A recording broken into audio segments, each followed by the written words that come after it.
क्यों एक आधार है विकास का? क्योंकि जिस देश में सार्वजनिक सुविधाएं जितनी ज़्यादा अच्छी होंगी, हम कह सकते हैं कि वो देश जो है उतना विकास करता है। ठीक है, तो ये भी एक हम मापदंड की तरह इस्तेमाल कर सकते हैं, जो होता भी है, लेकिन हम इसको बस एक पॉइंट की तरह डिस्कस करेंगे, थोड़ा सा इस पर चर्चा कर सकते हैं। सार्वजनिक सुविधाओं के अंदर आप कुछ चीज़ें जो है, मैंने आपको अभी बोला, आप पैसों से नहीं खरीद सकते, जैसे कि आपका प्रदूषण मुक्त आपका जो भी एरिया है, या प्रदूषण मुक्त शहर। ठीक है, ऐसा नहीं कि मैं अगर आज 1 लाख या 1.5 लाख 2 लाख जितने भी कमाती हूँ तो मैं जो है प्रदूषण को हटा सकती हूँ, नहीं। तो इन चीज़ों का भी हम लोगों को ध्यान, अन्य लक्ष्य में हमने पढ़ा है, तो ये चीज़ें भी हमारे को थोड़ी सी ध्यान रखनी चाहिए। आपका सरकारी स्कूल में शिक्षा की व्यवस्था। ठीक है, बहुत सारे बच्चे ऐसे होते हैं जो स्कूलों की शिक्षा को बेहतर करना चाहते हैं, या जो भी सरकार चाहती है, शिक्षा की थोड़ी सी व्यवस्था जो है, बहुत सारी चीज़ें हैं, ये तो थोड़ी 2-4 चीज़ें ही मैं बता रही हूँ आपको, तो प्लीज़ इसका थोड़ा सा आपको ध्यान रखना है।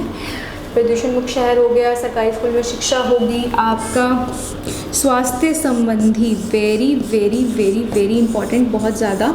अगर हम लोग स्वस्थ ही नहीं हैं तो पैसे कमाने का क्या फ़ायदा है?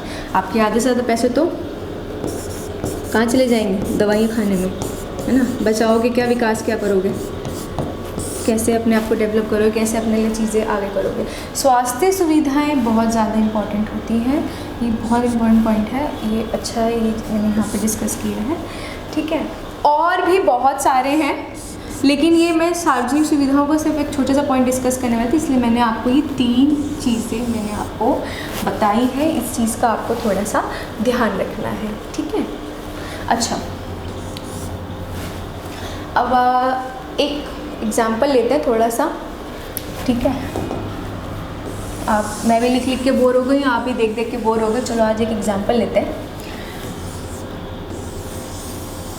हमें पता है कि हम लोग पेट्रोल का बहुत अच्छे से इस्तेमाल कर रहे हैं, है ना। घर में 10 स्कूटियाँ हैं, सब लोग चलाते हैं, सारे के सारे हम लोग उदाहरण लेते हैं, कार पूलिंग करो, ये करो, वो करो, सब करो, कोई नहीं करता। ठीक है, हमको लगता है अच्छा ये तो आज हमारे लिए, इसको अच्छे से इस्तेमाल कर लो, अच्छा ये चीज़ है हमारे लिए इस्तेमाल कर लो। सोचेंगे क्या फ्यूचर में देख लेंगे, जो होगा भविष्य में देख लेंगे। वैसे भी तो हम बहुत डेवलप हो ही रहे हैं, हमारा तो विकास हो ही रहा है, हम तो कुछ ना कुछ कर लेंगे, है ना। हम लोग ये सोचते हैं, लेकिन ऐसा नहीं है। हम लोगों को क्या करना चाहिए, जो हम चीज़ें आज इस्तेमाल कर रहे हैं ना, हमको फ्यूचर मतलब आने वाले भविष्य में जो लोग हैं या जो भी हम आएंगे, तो उनके लिए भी हमें बचाना ज़रूरी है। नहीं तो कल को ऐसा होगा कि हम लोग बोलेंगे बेटा देखो यहाँ पे ना एक पक्षी, देखो ये पक्षी ना, जैसे आजकल ज़ू बन गया है ना, तो बहुत सारी चीज़ें जो हमारे दादा परदादाओं ने जो अपने आंखों के सामने देखा करते थे, जैसे शेर वगैरह हैं, बहुत सारे सफ़ेद बाघ हैं, जो भी अलग अलग प्रजातियों के जैसे वो हैं, तो वो उनके घर के आसपास घूमते। आज हम देखें तो गौरैया, अगर हम अपने घर के आसपास देखें तो पहले जब हम छोटे थे बहुत सारी आती थी, लेकिन अब तो हमने गौरैया को देखा ही नहीं है कभी। मतलब दिख जाए तो ऐसा लगता है कि हाँ चलो झलक दिखला जाए वाला हिसाब हो गया, दिखा के बता गई, है ना। तो ये चीज़ का ध्यान रखना है कि हमें जो हमारे पास संसाधन है, जितनी भी हमारे पास चीज़ें हैं जो हमें प्रकृति से प्राप्त हुई हैं, या जिनका हमने संसाधन के रूप में इस्तेमाल करा है, तो हम उनको जो है अपने भविष्य में आने वाले जो लोग हैं उनके लिए बचा के रखें। इसका उदाहरण मैंने कोयला या पेट्रोल में ले सकती हूँ, बहुत आसान सा उदाहरण है, आपको समझ में आ जाएगा।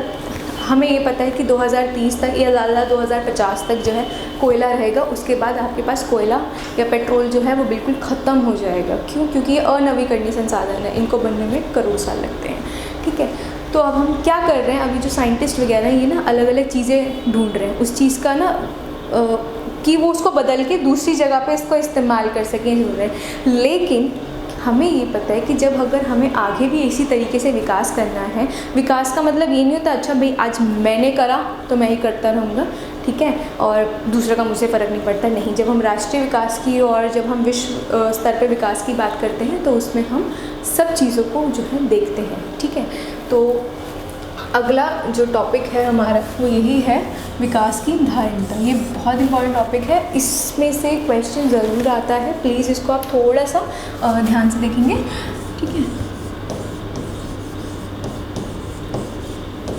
मैंने आपको ये एग्जाम्पल जो समझाया है वो इसीलिए समझाया है आपको पता चल जाए कि ये मैम ऐसा क्यों बोल रही हैं, ठीक है। तो ये थोड़ा सा वेरी इंपॉर्टेंट टॉपिक मैं यहाँ स्टार इसलिए बना रही हूँ क्योंकि ये आने वाले टाइम में बहुत इंपॉर्टेंट है, ये हर जगह आपका इस्तेमाल होगा। इसका मतलब ये है, विकास की धारणता का मतलब ये है, वर्तमान में आप जो चीज़ें इस्तेमाल कर रहे हैं ना, जो आपका वर्तमान में जो आप चीज़ें इस्तेमाल कर रहे हैं, जैसे अब मैंने भी बताया कोयला, पेट्रोल भी लिख सकते हैं, उसको इस तरीके से इस्तेमाल करना कि आप जो है ना वर्तमान में जो भी चीज़ें इस्तेमाल हो रही आप जो है भविष्य के लोगों के लिए बचा के रख सकें। इसका अगर हम, क्योंकि हमें पता है ये अनवीकरणीय संसाधन है ना, ये तो भाई बनने में वक्त ले लेंगे काफ़ी, तो हमें इसका विवेकपूर्ण, जिसे हम कहते हैं कि सावधानी से इस्तेमाल करना ताकि हम भविष्य के लोगों के लिए बचा सकें, ये सब चीज़ें, इसी को हम बोलते हैं विकास की धारणता। मतलब इसका हम कह सकते हैं, विकास की धारणता का मतलब ये होगा कि वर्तमान समय में हम अपने संसाधनों को इस प्रकार से इस्तेमाल करें ताकि हम भविष्य के, इस तरह विवेकपूर्वक इस्तेमाल करें ताकि हम भविष्य में आने वाले लोगों के लिए ये सब बचा सकें, ठीक है। मतलब विकास का अर्थ ये नहीं है कि आपने वर्तमान में जो भी काम करा हो गया ठीक है, आप भविष्य को नहीं देख रहे हो, नहीं। विकास का मतलब ये है कि आप अपना वर्तमान, अपना भविष्य, यहाँ तक कि अपना भूतकाल को भी, मतलब जो भी आपने पहले जो आपसे तरक्कियाँ नहीं हो पाई थी, जो भी गलतियाँ हुई थी, आप उस चीज़ को भी, अपने पास्ट को भी ध्यान में रखते हुए ही तरक्की करें, ठीक है। तो ये लास्ट पॉइंट था हमारा विकास की धारणता। अब आपको मेरे ख्याल से समझ में आ गया होगा। मैं एक बार ना सारे के सारे जो मुख्य बिंदु है ना एक बार आपसे डिस्कस कर लेती हूँ ताकि आपको जो है थोड़ा सा आसान हो जाए, ठीक है। ये एक बार क्विक रिकैप मैं इसलिए ले रही हूँ ताकि आपको पता चल जाए हमने क्या क्या चीज़ें जो हैं पढ़ ली हैं और हमें क्या क्या उसको थोड़ा सा आगे और देखना है, ठीक है। देखो, सबसे पहले हमने पढ़ा विकास के बारे में, हमें पता चल गया विकास का जो उद्देश्य होता है वो होता है आय, ठीक है। आय के अलावा आपके बहुत सारे अन्य उद्देश्य हो सकते हैं, मैंने पहले बताया, वो आपका हो सकता है। देखो ये तो हो गया भौतिक में, मैंने आपको पहले बताया था। अभौतिक के बारे में अगर बात करें तो हो गया इज्जत देना, इज्जत लेना मतलब कि आपको रिस्पेक्ट मिले लोगों से, है ना। आप स्वतंत्रता चाहते हैं, एक बराबरी का हक चाहते हैं, ये चीज़ को आपको ध्यान रखना है, ठीक है। फिर हमने अन्य लक्ष्यों को देखा, ये अन्य लक्ष्य ही है वैसे, इसमें अगर हम और अन्य लक्ष्य देखें, तुलना करें अगर चीज़ों की, तो उसमें हमने देखा कि आपका जन्म मृत्यु दर बहुत ज़्यादा ज़रूरी है अगर हम दो देशों की तुलना कर रहे हैं, ठीक है। आपका साक्षरता दर बहुत ज़्यादा ज़रूरी है, साक्षरता दर अगर हम देखें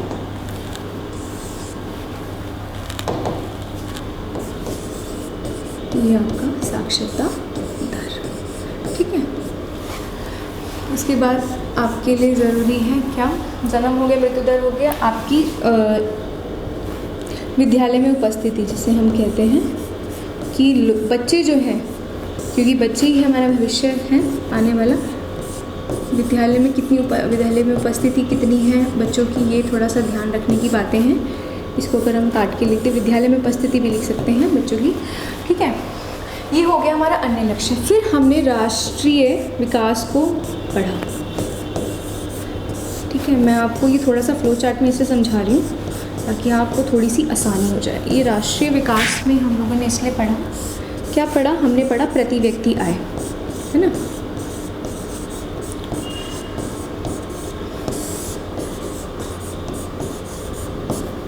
प्रति व्यक्ति आय या जिसे हम औसत आय बोलते हैं, हमने वो भी पढ़ा कि आपकी जितनी आय होती है उसको आप जनसंख्या से, आपकी जितनी जनसंख्या है उससे जो है आप भाग करें, आपको प्रति व्यक्ति आय मिल जाएगी किसी भी देश की। ठीक है, ये हो गया। उसके बाद हमने सार्वजनिक सुविधाओं की बात करी कि पैसों से सारी चीज़ें आप नहीं खरीद सकते, कुछ चीज़ें ऐसी हैं जिसके लिए आप सबको थोड़ा सा ध्यान रखना पड़ेगा और उस पर आपको थोड़ा सामाजिक और थोड़ा राष्ट्रीय स्तर पर भी थोड़ा काम करना पड़ सकता है। ठीक है, फिर हमने पढ़ा सबसे इम्पॉर्टेंट टॉपिक, वो है हमारा विकास की धारणीयता। कहने का मतलब है आने वाले लोगों के लिए संसाधनों का विवेकपूर्वक इस्तेमाल करना। मैं फिर से बोल रही हूँ, आने वाले भविष्य में आने वाले जो हमारे पीढ़ी है उसके लिए संसाधनों को बचाना और उसका विवेकपूर्वक इस्तेमाल करना ही विकास की धारणीयता कहलाता है। ठीक है, तो अब हमने सारे के सारे जब हमने ये टॉपिक डिस्कस कर लिए, यहाँ से यहाँ तक सारा हो गया है हमारा। एक लास्ट मैं आपको बताना चाहती हूँ, ये ना बहुत ज़्यादा इम्पॉर्टेंट है, आप थोड़ा सा अगर इसको समझोगे तो आपको आसानी हो जाएगी। बहुत छोटा सा टॉपिक है। अगर हम विश्व बैंक की बात करें, है ना, तो हमने विकसित अविकसित देशों का पढ़ा कि जिसकी आय ज़्यादा आपको वो मिलेगा। विश्व बैंक क्या करता है, एक मापदंड देखता है, वो है आपका आय। आय ही उसका मापदंड है। लेकिन मानव विकास रिपोर्ट, है ना, इस चीज़ को देखो, मानव विकास रिपोर्ट या जो जिसे हम कहते हैं HDI, ये थोड़ा इंग्लिश में मैं इसलिए लिख रही हूँ ताकि आपको थोड़ा आसानी हो जाए। हिंदी में भी लिख देती हूँ, HDI।